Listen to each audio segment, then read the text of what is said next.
Who are the Earth Angels? Now, this little video is dedicated to talking about who the Earth Angels really are and, giving you a couple of signs of whether or not you really kind of identify with this group. Now, the reason why I don't really like some of these labels is because you could be a light worker at this time, which is a much, much broader category, and just means that you are here at this time going through possibly an awakening, raising your own vibration and frequency, and now having the capacity to spread that light to others and that compassion to others and helping others on their awakening journey so we can, collectively raise the consciousness of the planet. With that being said, under the Lightworkers category, we do have what we know as the Earth Angels. Now, some of the twin flames, but not all, are actually Earth Angels as well. Really, the purpose and mission for the Earth Angels that are here at this time is, and a lot of them have actually volunteered to be here. They didn't need to be, but they're really here spreading their frequency, their light, and unconditional love. That's actually one of their greatest missions that they're here for on Earth. Is right now society is suffering a lot in terms of the chaos. There is no sign of pure love, and therefore we need to restore back that unconditional love on planet Earth. And therefore the Earth Angels are here at this time showing that compassion, that love, and going through that process of basically restoration of that unconditional love on Earth. Now, when we talk about where we are in the cosmic cycle, it's the Iron Age, the Kali Yuga, and transitioning to the Golden Age. And one of the characteristics of, the Golden Age is really having that unconditional love, that God consciousness.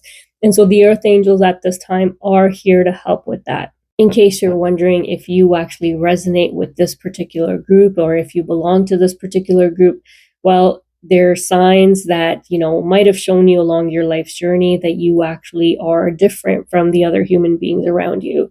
And really, the characteristics of these particular Earth Angels is that they have always showed compassion.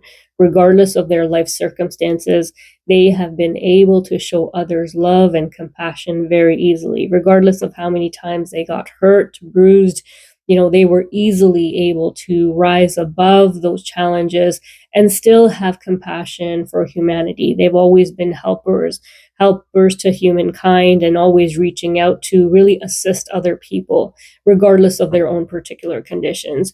A lot of them also have this contract that once they are done their purpose here on Earth, they get to return back home. So this might actually be one of their last lifetimes. And really, they have, cleared out their karma in this lifetime, if there was any. And really, they are kind of unscathed and untouched from life circumstances, and are going to be able to return home once their mission is complete. Now, for twin flames that are actually Earth Angels, and like I mentioned, not all of them are, this is why sometimes you come across these divine counterparts that are, very different in age, in terms of your cultural differences, societal norms, and yet you still end up uniting, regardless of those differences, and come into union with each other. And really why that's happening is because you need to fulfill in terms of restoring that unconditional love, regardless of the challenges, the obstacles between you and your divine counterpart. So again, not all twin flames are going to be Earth Angels, but a lot of them are. And so here are some of the signs that I just mentioned that will help you really resonate with, if that's, part of your journey. Now, you do have very specific purpose and missions, regardless of if you're twin flames, light workers, but some of these signs along the way actually show you where you're supposed to be, what you're supposed to be doing. Some Earth Angels even have a knowing from a very young age that they have a purpose that they need to fulfill. And as time goes on, that becomes known to them, and they are able to really fulfill that purpose based on that discovery. Thank you so much for listening. I really hope this was helpful. God bless.